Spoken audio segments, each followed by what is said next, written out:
볼까요?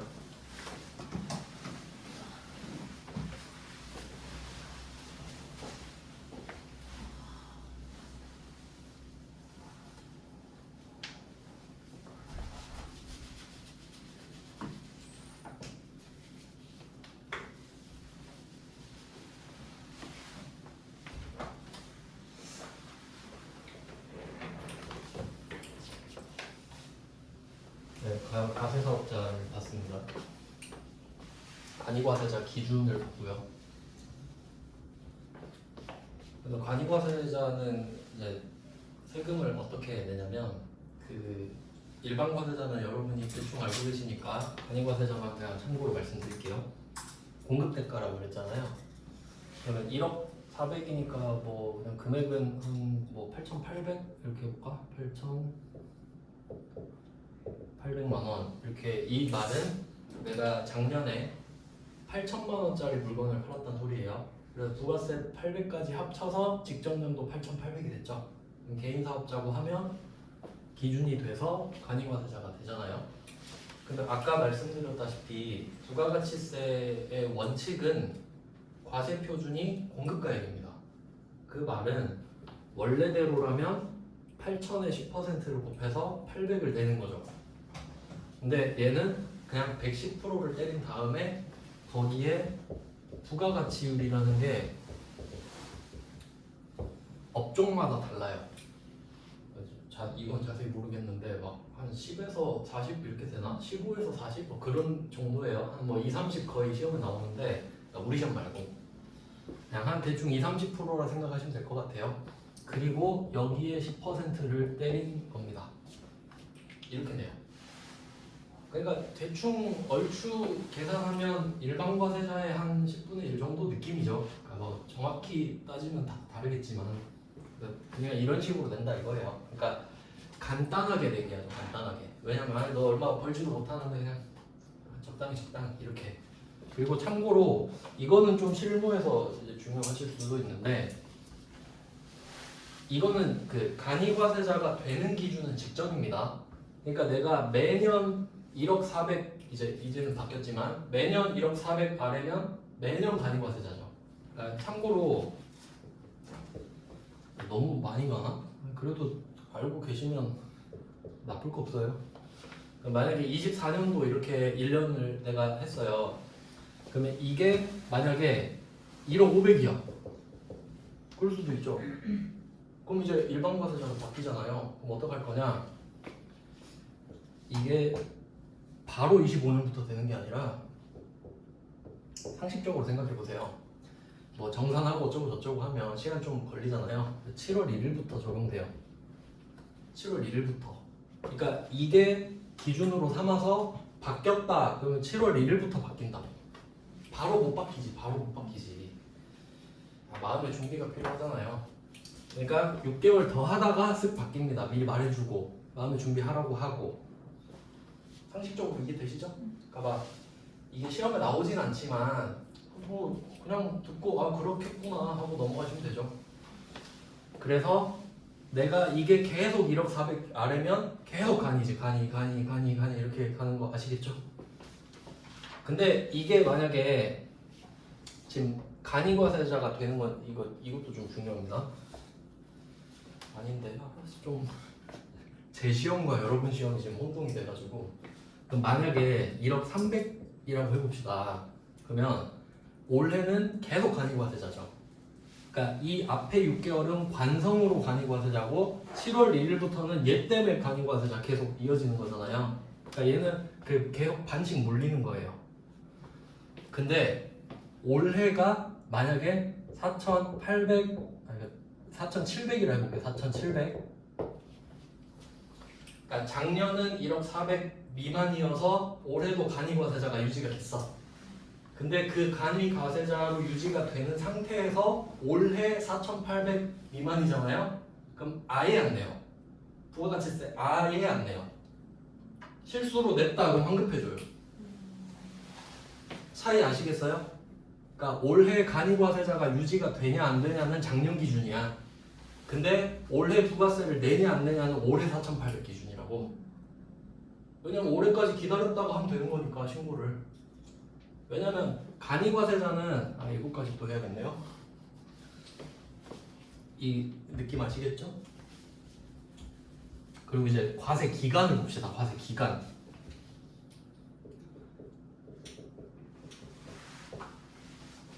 그러니까 원래대로라면요. 원래 원칙대로라면 여러분이 만약에 사업자 등록을 하잖아요. 그럼 사업자 등록을 한 때부터 폐업할 때까지 있죠. 그걸 쭉 모아서 한 방에 내고 폐업하는 게 정상이에요. 원래 그렇게 해야 돼요. 그럼 세금 못 들거든. 그럼 사람들이 폐업 안 하고 버티겠죠. 그러니까 그냥 1년씩 끊는 거야. 그냥 그때그때 내라고. 그래서 과세 기간을, 이거 중요합니다. 소득세 들어가면 제일 헷갈리는 거 이거예요. 자, 부가가치세법이에요. 지금 부가가치세법. 부가가치세법은 1월 1일부터 12월 31일까지 누구나 똑같아요. 누구나 똑같습니다. 이건 무슨 말이냐면 이제 좀 여러분이 이제 헷갈리실 수도 있는 게, 여러분 회계 1급 때는 거의 회계 기준을 배웁니다. 그리고 이제 세무 2급으로 넘어온 거의 세법으로 포커스가 바뀌는데, 이거 두 개도 지금 충분히 헷갈리시죠? 근데 이 안에 뭐 있어요? 부가가치세, 소득세 또 배우죠? 그럼 또 얘 둘이 헷갈려. 이렇게 이미 헷갈리고 있는데 이 안에서 또 헷갈린다고요. 그럼 결국 다 알아야 되죠? 그럼 이건 뭘 말하냐면, 처음에 회계 배우실 때 회계 기간이란 거 있죠? 회계 기간 어떻게 나오는 거예요 보통? 언제부터 언제까지? 1월 1일부터 12월 31일까지 배우셨죠? 근데 그게 누구에게나 똑같을까? 아닙니다. 예를 들면 학교 언제 개학해요? 개강? 3월에 하죠. 3월부터 언제까지? 2월까지지. 그렇게 회계 기간을 할 수도 있습니다. 내 맘이에요. 법인세도 그래요. 근데 일단 법인세는 우리 안 배우니까, 회계 기간은 누구에게나 똑같다? 아니다. 내 맘이다. 근데 보통 1년을 하죠. 근데 법인세도 지 맘대로 할 수 있거든요. 근데 상식적으로 생각해봐요. 남들은 전부 다 1월 1일부터 12월 31일까지 해서 신고한단 말이에요. 근데 만약에 내가 좀 튀고 싶어서 난 3월부터 2월까지 할래 이렇게 하잖아요. 그러면 남들 막 바쁠 때 쫙 신고서 들어가다가 나는 한가할 때 하나 쓱 낸단 말이에요. 그럼 심심한데 한번 볼까? 이렇게 돼요. 그러니까 잘 안 해요. 그렇겠죠? 그러니까 몰릴 때 확인하 넘어가는 게 좋잖아요. 그러니까 결론은 뭐냐? 회계 기준은 내 마음대로 할 수 있다. 근데 부가가치세법 기간은 내 마음대로 안 된다. 이거 말씀드리는 거예요. 알겠죠? 그러니까 누구에게나 평등하다고요. 그리고 이거를 반토막 쳐요. 그럼 1년을 반으로 쪼개면 반기라 그러죠. 상반기, 하반기. 그럼 앞에 상반기를 1기라 불러요. 뒤에 하반기를 뭐라 부르겠어요? 2기. 3기 있나요? 없어. 내년 가면 내년 1기지. 그래서 이게 정상이거든요. 정상. 그러면 정상은 일반과세자 이야기하는 거예요. 근데 간이과세자는 간이 대충 하죠. 얘는 1년입니다. 이것도 시험에 나올 수 있어요. 간이과세자는 1기, 2기가 없고 그냥 1년이 과세기간. 그러니까 간이과세자한테는 1기, 2기를 붙이는 게 사치죠. 그냥 부가가치세 과세기간이라 하는 거지. 2기가 없으니까. 이해하셨죠? 근데 예정은 내는데, 그러니까 막 6개월치 먼저 내고 그러면 그게 안 중요하니까 그냥 이 정도 차이, 이건 시험에 나오는 거니까. 그럼 시험에 이렇게 나와요. 문장으로 간이과세자의 과세기간은 1월 1일부터 12월 31일이다. 맞는 말. 그 외엔 다 틀린 말입니다. 그리고 이걸 또 쪼개요. 그럼 분기가 되죠. 반기를 또 쪼개서 분기가 됐어요. 그럼 3개월, 3개월, 3개월, 3개월. 자, 그럼 앞에를 예정이라고 부릅니다. 일단 임시로 했다 이거지. 그냥 일기 건데 다는 안 하고 일단 예정 3개월 할게요. 그리고 이렇게 생각하시면 돼요. 여러분이 이거 세법 잘하려면 내가 국세청 입장이 되면 되거든요. 그러니까 내가 삥 뜯는 거야 지금. 그러면 이렇게 생각하시면 돼요. 내가 어떤 애한테 1,000만 원을 삥 뜯을 수 있습니다. 1,000만 원. 내가 1년 동안 부가가치 납부세액이 1,000만 원이에요. 그러면 선택지가 두 개 있어요. 첫 번째, 1년 꾹 참았다가 1,000만 원 받기 1번, 2번 3개월마다 250만 원씩 받기. 여러분이 국세청이야. 뭐 하실래요? 2번 해야죠. 당연하죠. 왜냐면 여러분 토스뱅크만 넣어놔도 이자가 얼마입니까? 상식적으로 생각하시는 거예요. 그러면 국세청은 어떻게 할 것이다? 2번을 하겠죠. 근데 명분이 있어야 돼.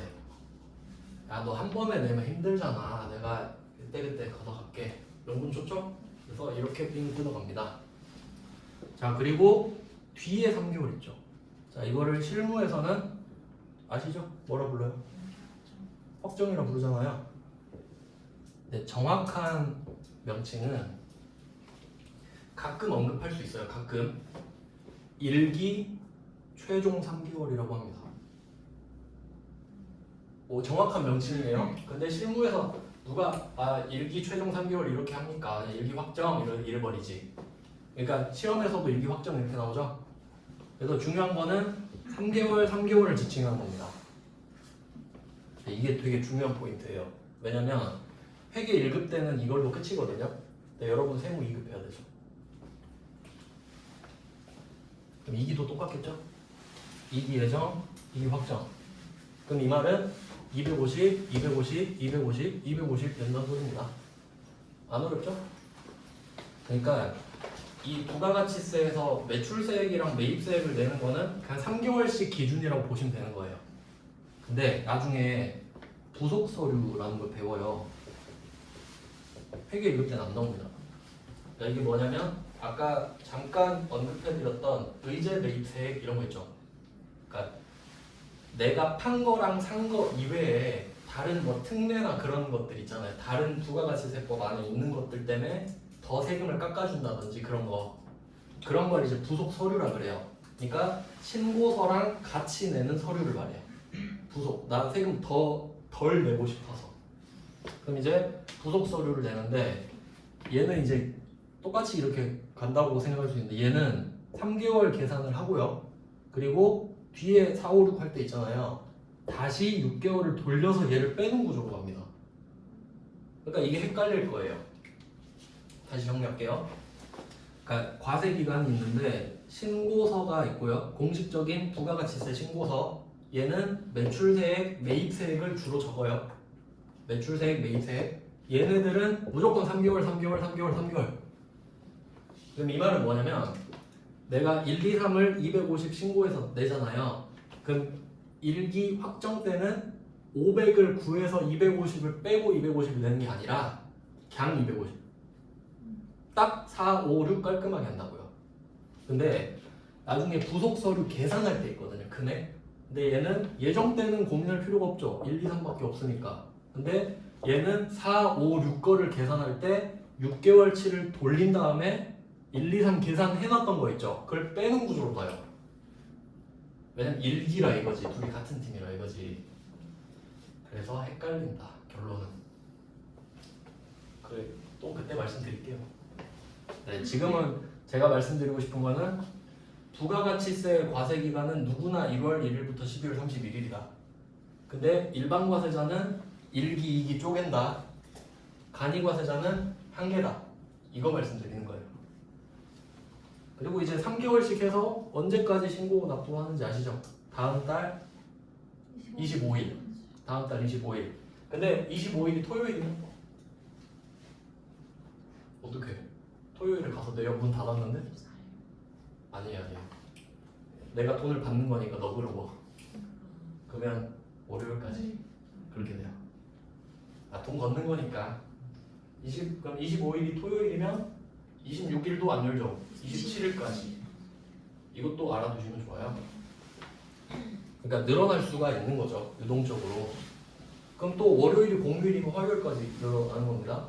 당연히 그렇습니다. 말장난 칠 수 있어요. 네, 과세기간 받고요. 세금 계산서 마감일도 토요일이면 월요일까지인가요? 세금 계산서요? 마감일? 10일까지잖아요. 다음 달 10일까지요? 네, 그게 토요일이면? 그거는 어차피 전자로 쏘잖아요. 네. 제가 알기로는 그런 특례 규정은 없어요. 그럼 토요일날 마감이에요? 네, 그냥 그 걔는 깔끔하게 다음 달 10일. 일요일 걸리면 월요일까지죠. 아니요. 아니에요? 그러니까 그거 말씀하시는 거죠. 내가 오늘 10월 19일에 물건을 팔았어. 공급가액이. 공급 연월일. 근데 이게 사실 확인되면 11월 10일까지 발급. 네. 그거는 그 요일 없어요. 제가 알기로에. 무조건 10일이요? 일요일만 하면. 왜냐면 전자로 쏘잖아요. 그러니까 이메일로 보내는 거잖아요. 그러니까 이렇게 생각하시면 돼요. 내가 신고 납부를 하는 거는 그 세무서라는 관공서에 가서 내는 게 정상이잖아요. 물론 요새는 인터넷으로 낼 수도 있지만 근데 세금계산서 발급은 이메일로 하는 거잖아요. 공식적으로. 그러니까 그런 날짜가 없는 걸로 알고 있어요. 일단. 제가 다시 한번 정확히 일단 확인해볼게요. 일단 제가 알기로는 없습니다.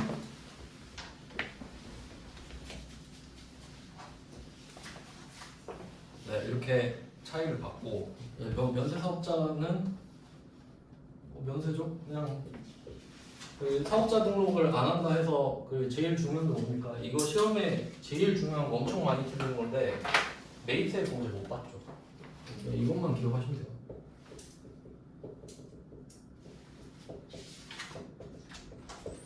못 봤습니다. 왜냐면 이유까지 아셔야 되죠.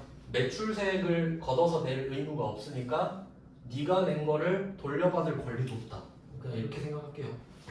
이거 엄청 시험 잘 나옵니다. 그리고 이게 약간 몰라서 틀린다기보다는 그냥 깜빡 그런 거지. 그냥 무의식에서 지워버리는 거죠. 그러니까 제가 구조를 계속 설명드리는 거예요. 왜 안 되는가. 그래서 면세사업자는 이런 식으로 됩니다. 그리고 또 중요한 게 있는데 영세율을 넣어봅시다. 여기 영세율. 그러면 부가가치세는 과세 면세밖에 없거든요. 왜냐면 세금을 부과하냐 마냐밖에 없잖아요. 그럼 영세율은 어디 들어가지? 찍어봐요. 틀리면 기억이 오래 남아요. 과세. 왜? 0%잖아요. 없는 건 뭐라 그랬지? 면세. 아 근데 면제해야 군대 안 가죠. 면제여야만 안 내는 거예요. 그럼 너 0% 내라. 낼게요 하면 되지. 0원 내면 되지. 가서 신용만 하면 되죠. 그러면 왜 영세율을 만들었을까? 한번 생각해 보세요. 내가 700원짜리 물건을 샀어요. 얼마에 사죠? 770원. 그 보통 수출하면 영세율 적용되는 거 아시죠? 그것밖에 안 나올 거예요 아마. 여기선 수출 그냥 생각하시면 돼. 1,000원에 팔았어요.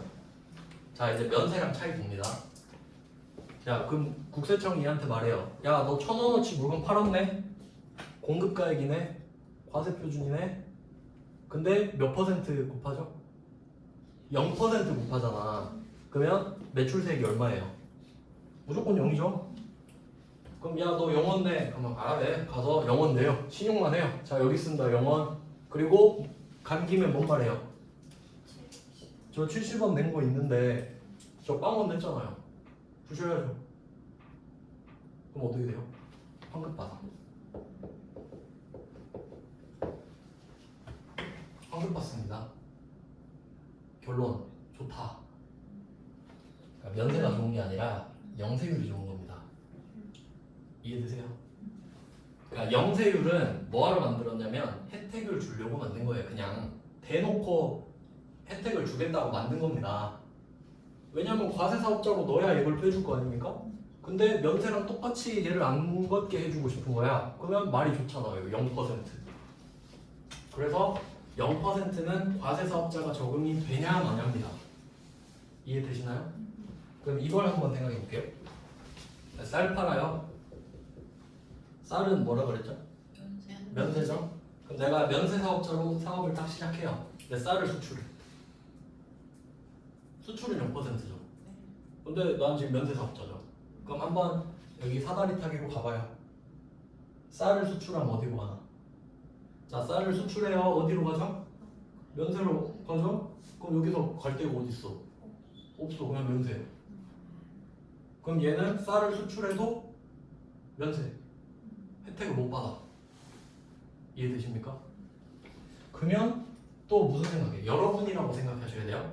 아니 내가 쌀 장사를 어릴 때부터 하고 싶었는데 아니 쌀이 면세라는 이유로 나는 쌀 수출하고 싶었는데 다른 내 친구는 수출하면 이거 받던데? 그럼 나는 70원 날리고 이게 뭐냐 억울하다 이렇게 말을 할 수 있죠? 그러면 국세청이 이렇게 말하면 그럼 면세 포기해. 면세 포기해라. 포기하게 해줄게. 할 수 있겠죠? 그럼 면세 포기하면 뭐가 돼요? 관이과세자밖에 없지. 과세사업자밖에 없지. 그럼 면세 포기하면 여기로 올라가는 겁니다.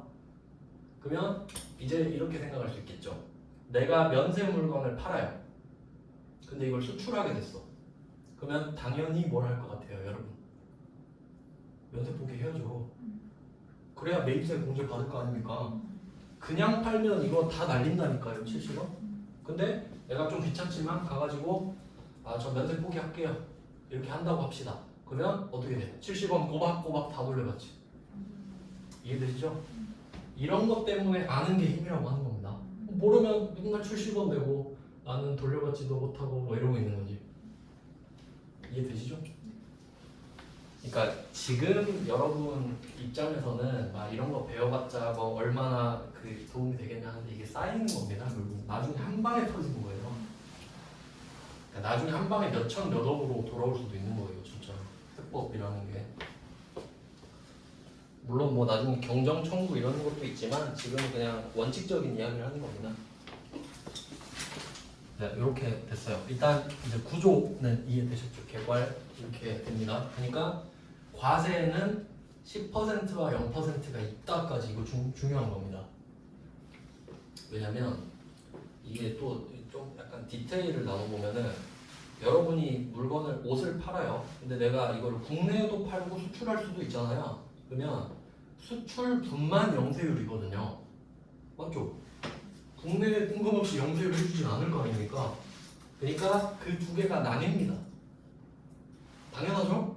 근데 이걸 생각 한 번도 안 해보면 물어보면 이렇게 되는 거예요. 그러니까 그냥 그렇겠구나 하고 넘어가시면 돼요.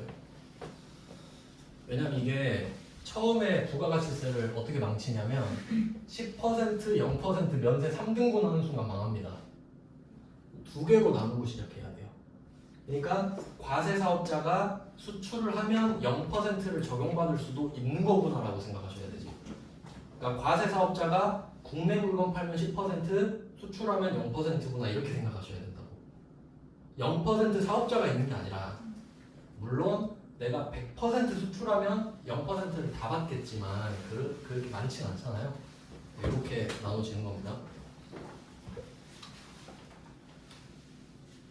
네, 이 정도는 이제 매입이랑 매출을 하면 되겠다. 이제 제가 이거 밑밥을 깐 이유가 뭐냐면 일반 과세자 설명해야 되거든요. 그러면 어디에 있는지를 알려드리고 시작해야 되니까 우리는 일반 과세자로 시작합니다. 이유 말씀드릴게요. 우리는 제조업, 뭐 도소매업이라고도 하고 거의 유통업이라고도 할 수 있죠. 떼다 파는 거 유통업이죠. 이걸 영위해요.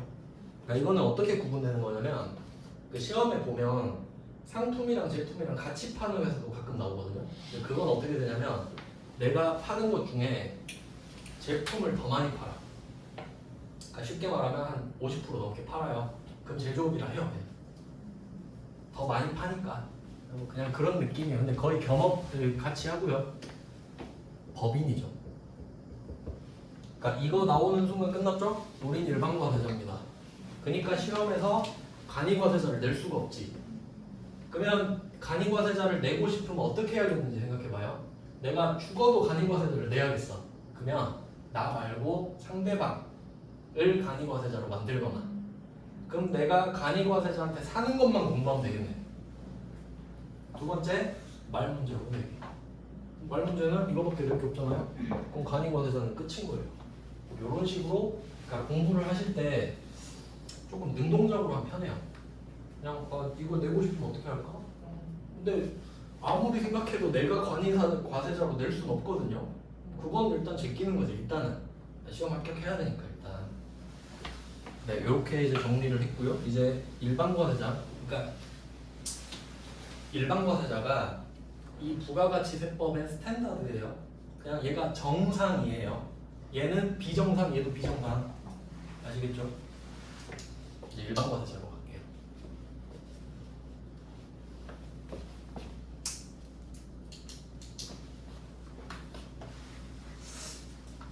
일반적이니까 그냥 뭐 별말 없으면 그냥 과세자라고 하기 좀 그렇잖아요. 그냥 그래서 그렇게 부릅니다.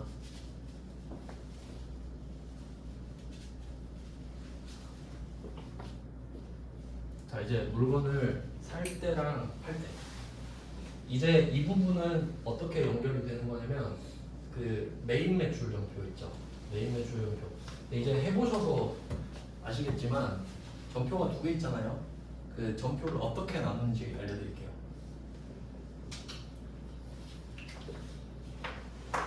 색깔이 잘 안 나와서 그냥 파란색으로 할게요.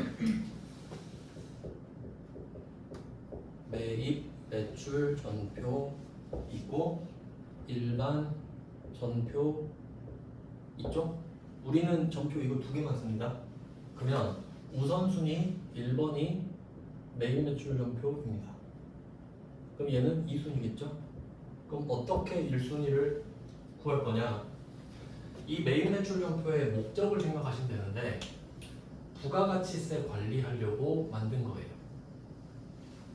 그러니까 상식적으로 생각해 보세요. 이름이 매입 매출 전표죠. 아니 그러면 회사가 매입 매출하지 뭐합니까?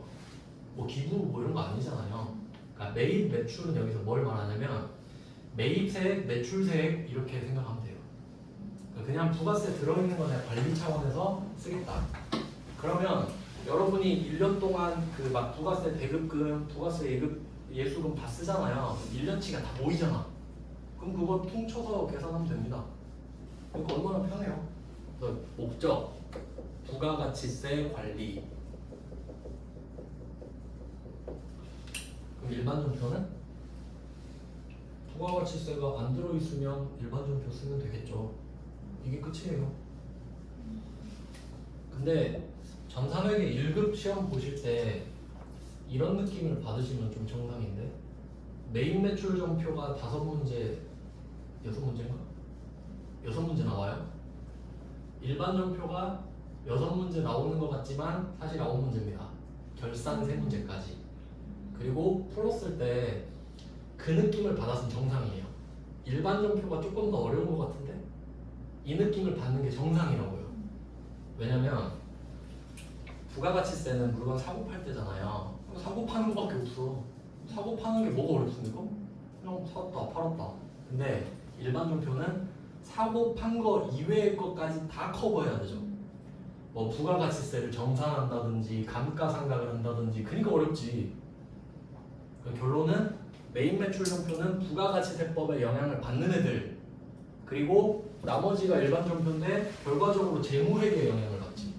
결과적으로 이 찌꺼기만 남으니까요. 근데 이 중에 예외가 하나 있습니다. 한번 생각해봐요. 매입 매출 전표 중에 부가가치세가 안 적혀 있는데 매입 매출 전표에 쓰는 게 하나 있어요. 이건 그냥 찍을 수도 있는데 매입 매출 전표 하면 주인공이 누굽니까? 54번 불공 아닌가요? 그래요. 54번 불공 생각해보세요. 공제 못 받죠? 그래서 부가세 대급금이 기록이 안 된단 말이에요. 근데 매입 매출 전표에 있죠. 그럼 왜 그러냐? 54 불공은 부가세 대급금도 없는데 왜 그러냐? 얘는 세금 계산서 받은 거거든요. 세금 계산서 관리 때문에 그렇습니다.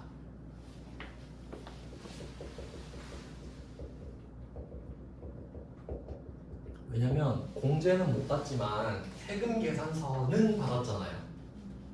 그러니까 그거 관리하고 싶은 거야. 세금 그러니까 크게 생각하면 매입 매출 전표 결국 뭐 하려고 하는 거냐? 적격 증빙 뭐 이 정도 해석하면 되겠죠. 왜냐면 신용카드도 있고 현금영수증도 있으니까 세금 계산서도. 그러니까 이렇게 정리가 일단 되셔야 합니다. 그러면 이것 빼고 나머지는 다 일반 전표야. 그러니까 일반 전표는 어렵다. 왜? 범위가 넓어서. 네, 이런 느낌이에요. 이거 일단 감을 잡고, 그러니까 왜냐면 제가 이거 전까지는 그냥 부가가치세 이론에 대해서만 설명했거든요. 그러니까 지금 그 막 시험 입력 이런 거 전혀 상관없이 앞에는 그냥 부가가치세 뭐 실무 이론 이런 거 설명했죠. 근데 이제 입력 나오죠, 입력. 왜냐면 저는 세무사 시험은 그 주관식이거든요. 다 써야 돼요. 뭐 오사 불공 안 나올 거 아닙니까? 근데 여러분은 프로그램을 쓰잖아요. 근데 이제 프로그램이랑 매칭을 시켜야 되는 거야. 제일 중요한 작업입니다.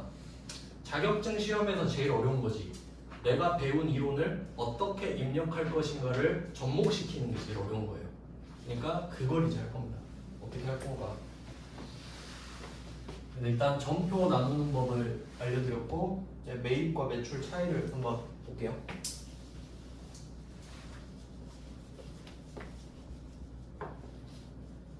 자, 물건을 살 때랑 팔 때 차이 보겠습니다.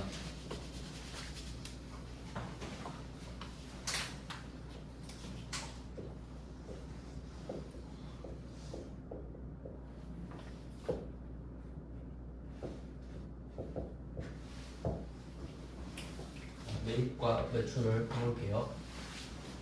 뭐 금액은 별로 의미는 없지만 그냥 뭐 700원짜리 샀다고 하면 그러면 매입 가액이 700원이겠죠.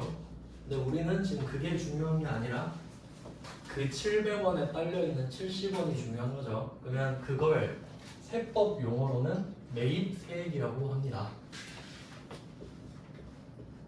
매입세액. 근데 이것도 중요합니다. 우리가 일상적으로 부르는 말은 매입세액이에요. 근데 입력해야 되잖아요. 그럼 이 매입세액을 입력할 때 어떤 계정 과목을 쓸 것인가가 중요하겠지. 뭔지 아시나요? 부가세, 대급금. 그러니까 이 두 개 같은 말이죠. 이거 중요해요. 파란색은 부가가치세법 용어예요. 근데 이거 재무회계로 넘어오면 이름 어떻게 바뀌어요? 부가세 대급금으로 바뀌어요. 그러면 실질을 생각해 보세요. 내가 700원짜리를 770원에 샀어요. 나는 일반과세자예요. 네, 뭐 요건이 엄청 많은데 그 요건을 내가 다 뚫고 충족을 시켰어. 그럼 70원 돌려받죠. 매출세액에서 차감하거나 환급받거나 어쨌든 덜 내는 거니까 똑같아요. 70원 다시 돌려받는 거잖아요. 그러면 그 성격이 어떤가 보세요. 삥 뜯긴 줄 알았는데 다시 준다네? 기분이 좋죠. 자산이죠. 돈이 나가려다가 다시 들어왔잖아요. 그러니까 이거는 어떻게 생각하시면 되냐면 애초에 이렇게 생각하세요. 내가 770원짜리 물건을 사잖아요. 내가 일반과세자지. 그러면 그냥 70원을 국세청에 빌려준다 생각하세요. 알겠죠? 그럼 편해요. 그러니까 770원 세금 계산서 있잖아요. 700원, 70원. 그럼 이거 보고 70원은 국세청한테 맡겨놓고 이따 찾으러 가야겠다. 이렇게 생각하시면 된다고. 근데 그 텀이 3개월인 게 문제지. 이해되시죠? 그리고 아까 설명 안 드렸는데 간단하게만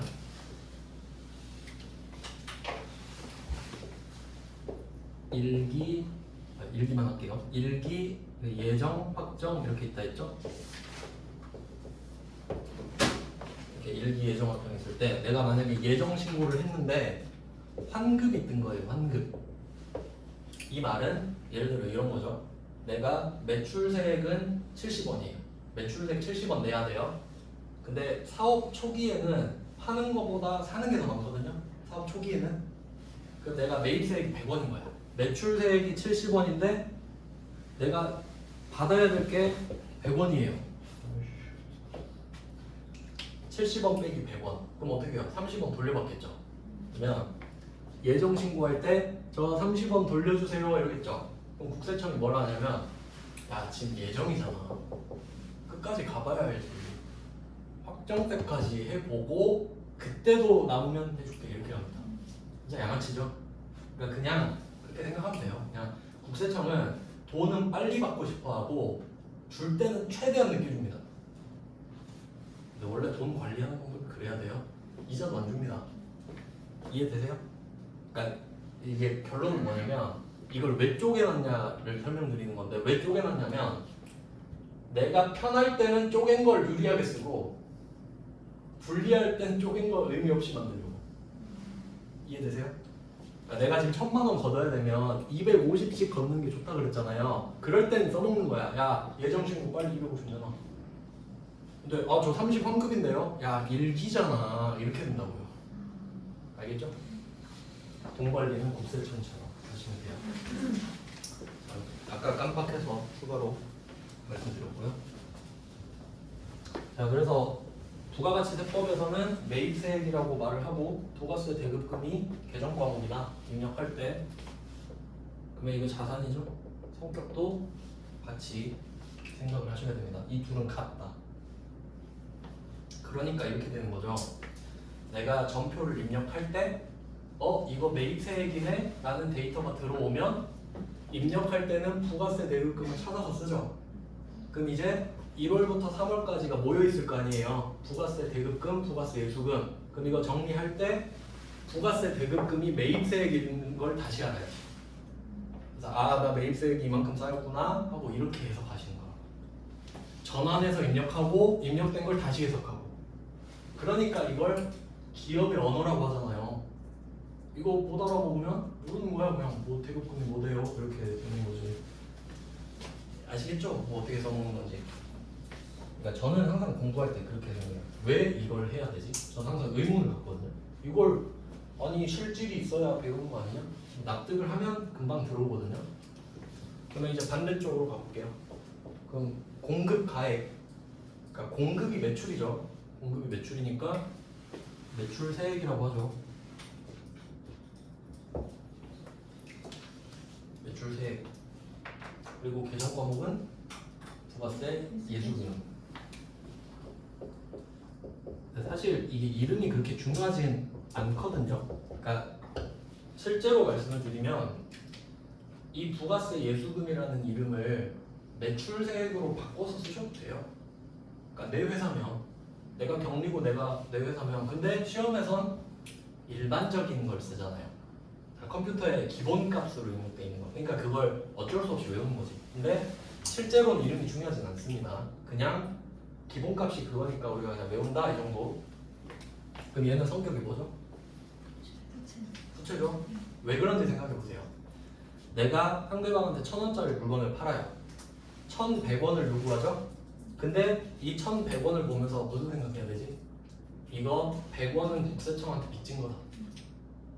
이해되세요? 그러니까 구조를 바꿔놓으면 편해요. 다시 할게요. 살 때는 내가 1,000원짜리 물건을 사. 세금 계산서에 1,000원, 100원 써있네요. 그럼 이거 보고 무슨 생각하지? 100원은 국세청 빌려준 거야. 나중에 환급 받아야지. 이 생각하는 거고, 반대로 1,000원짜리를 팔 때는 내가 1,100원을 받지만 어떻게 생각해요? 이 100원은 국세청에 빚진 거다. 그럼 내가 이렇게 두 개의 거래가 있으면 100원은 받고 100원은 내야 되니까 퉁쳐지겠구나 이렇게 생각하는 거지. 아시겠나요? 이게 별게 아닌데 이게 시스템을 잘 갖춰놓으면 엄청 편해요. 저는 이렇게 생각하니까 그냥 별로 거부감이 없거든요.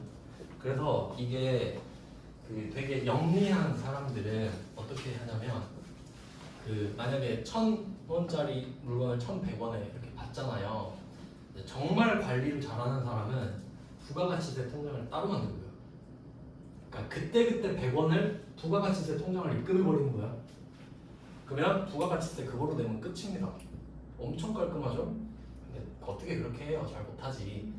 그래서 보통 이제 좀 세무사들이 추천을 하는 게 내가 매출액이 만약에 한 1억 있다 그러면 한 1,000만 원을 그냥 세금 통장에 넣어두셔라. 그럼 부가가치세는 당연히 커버가 되고 거기에 소득세까지 조금 도움이 되거든요. 근데 이게 웃긴 게 우리는 지금 배워서 그런데 여러분 물론 이게 배우기 전으로 돌아가기 힘든데 부가가치세를 안 배운 사람은 어떤 말 하는지 아세요? 이번에 부가가치세 소득세 내는데 부가가치세 또 내야 된다고. 근데 우린 이제 웃잖아요. 왜냐면 부가가치세가 세금입니까? 삥 뜯어서 내는 게 뭐가 아깝다고. 근데 진짜 웃긴 게 부가가치세가 조세 반발률이 굉장히 높아요. 왜 그럴까요? 부가가치세가 세금인 줄 몰라서 그래요. 그러니까 1,100원을 받으면 우린 알죠. 100원은 이거 부채구나. 근데 모르는 사람은 아싸 1,100원 내 거 다 쓰거든요. 근데 나중에 100원 내래. 그러면 뭐야 왜 또 내요? 소득세 냈는데 이렇게 되는 거지. 그래서 부가가치세는 엄밀히 말하면 억울한 세금은 아닙니다. 근데 귀찮을 뿐이죠. 갖고 있다가 내야 되니까. 그래서 이게 이름도 이거 요거는 좀 의미가 있다고 생각하는데 이거 부채죠. 재무회계 할 때 예수금이라는 계정 과목 있어요. 그것도 꽤 많이 틀리시거든요. 그거랑 한번 생각을 해볼까요? 이건 진짜 시험에 잘 나옵니다. 예수금은.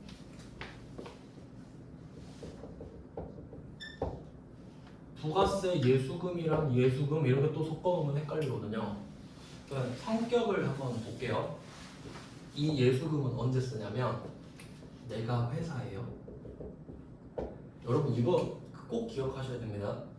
나는 회사입니다 항상. 왜냐면 내가 경리면 회사를 대표해서 지금 정표입력 하는 거기 때문에 나를 개인으로 생각하시면 안 돼요. 그럼 이제 직원이 있겠죠? 직원, 자 월급 줍니다. 급여 줘야죠? 근데 제가 처음에 말씀드렸죠. 이 사람이 직원이 월급을 받잖아요. 그럼 원래대로라면 여기서 자기가 소득세법 공부해가지고 근로소득세, 비과세 빼고 소득공제 빼고 막 소득공제 다 매긴 다음에 세금을 자기가 내야 됩니다. 말 안 되죠? 그러니까 국세청이 이렇게 한 거예요. 국세청이 이걸 보고 있어. 속 터지는 거죠. 야 회사야, 네가 그냥 소득세법 하는 애를 뽑아 직원. 그리고 그냥 해줘버려. 그리고 네가 갖고 와. 이게 원천징수입니다. 이게 진짜 머리가 좋은 거예요. 그러니까 국세청은 가만히 앉아서 회사한테 야 세금 걷어서 갖고 와. 얘 일진이에요 얘가. 그러니까 앞자리한테 야 갖고 와. 그럼 10일 되면 따박따박 꽂히는 거지. 공무원 수가 적으니까 회사를 공무원처럼 써버리는 겁니다. 얼마나 좋아요. 깔끔하고 절대 세금을 떼일 리가 없죠. 그러니까 그냥 계산해보면 만약에 이 사람이 300을 받아요. 근데 이 사람이 원래 세금을 30을 내야 된다 칩시다. 300을 받아서 그냥 계산하기 쉽게. 원래 복잡하죠. 이렇게 해야 돼. 그러면 회사가 이걸 주기 전에 미리 계산해. 그리고 얼마를 준다? 270을 줘버려 그냥. 그리고 30은 나한테 갖고 오면 얼마나 서로 좋아? 이렇게 되는 거예요. 그러니까 이게 원천에서 징수를 해버리는 거지. 그러면 절대 돈 안 떼이죠 국세청. 얼마나 좋아요. 자 그럼 이 그림을 보세요. 이때 이 30을 예수금이라고 하거든요. 부채거든요. 왜? 국세청한테 빚졌잖아요. 부가세 예수금 있죠?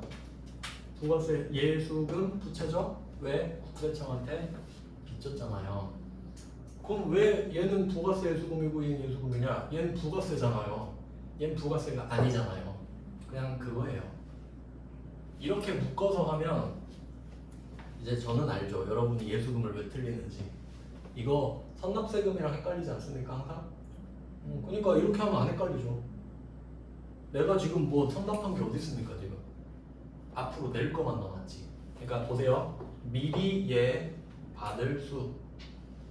왜 미리 받았죠? 내려고. 내줄게. 내가 내줄게. 그게 예수금이에요. 그러니까 예수금은 본질적으로 내 돈을 내는 게 아니고 네 돈을 삥 뜯어 놨다가 내줄게. 예수금은 그러니까 생색이에요. 어차피 네가 내야 되는데 내가 내준다니까 이게 예수금이에요. 그러니까 할 때 이렇게 묶어버리면 편해요. 그럼 이제 안 헷갈리겠죠? 그래도 헷갈릴걸요? 공부 안 하시면. 요렇게 됩니다. 이렇게 해놓고 좀 쉬다가 12시부터 하고 마지막 시간은 좀 일찍 찾을게요.